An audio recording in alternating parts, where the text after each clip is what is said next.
Greetings, one and all, in the name of Jesus Christ. My name's Stephen Taylor, and I'm the vicar here at Christ Church in Liscard on the Wirral. For a long time, the church was the moral heartbeat of the community it served. It was a place where families gathered, a place where the community could meet up and catch up with one another. When we held baptisms, weddings and funerals, we celebrated and mourned together as a community. And through the teachings in the scriptures, it held us accountable of our actions, not only in an individual sense, but also to one another.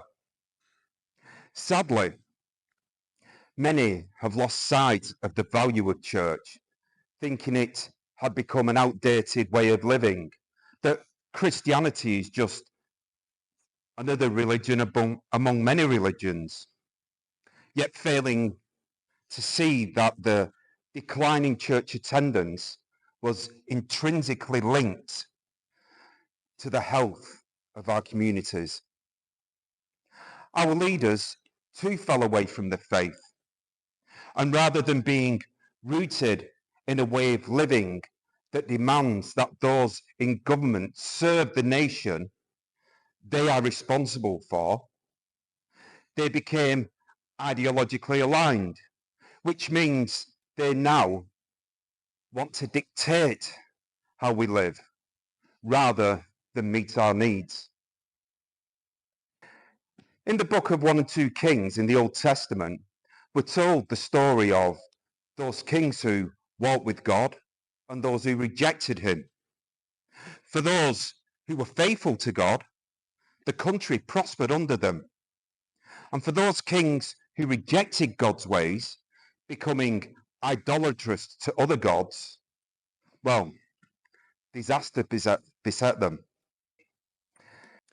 It seems to me now that in our once great nation, under successive leaderships, that we're going the way of those who rejected God.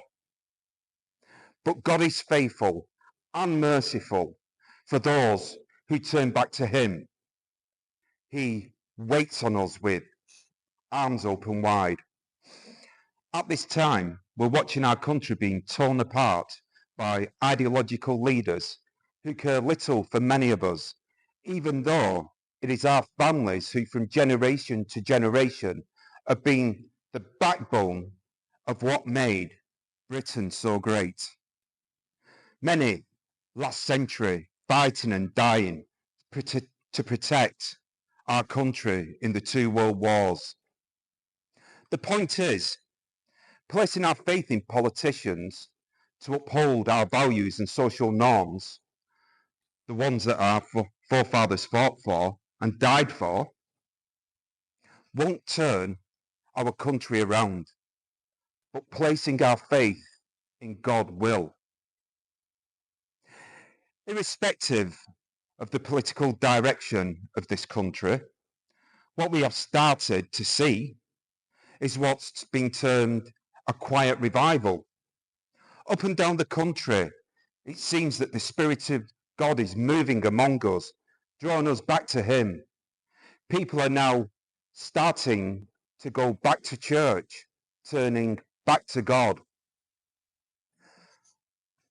We're also seeing prominent YouTubers who are either turning to Jesus, such as Russell Brand and Joe Rogan, or we're seeing those that have had a quiet faith, but now they're openly professing it, such as Piers Morgan. My question to you is, do you feel that God is calling out to you? If so, why not go on a journey with him? Go and find a local church that upholds orthodox scriptural teaching, that holds to the teachings of this good book, and learn from God. Jesus said, "Come to me, all you who are weary and heavy laden, and I will give you rest." If you're feeling the weariness that many of us are, give him a chance, because God is faithful and his word is unbreakable. So if he said it, he will come through. And if you're local to our church, well, why not pop in and see us? Come in for a chat, visit us at one of our services, or even just come and have a brew. Talking of which, that's what I'm going to do right now. Thanks for listening.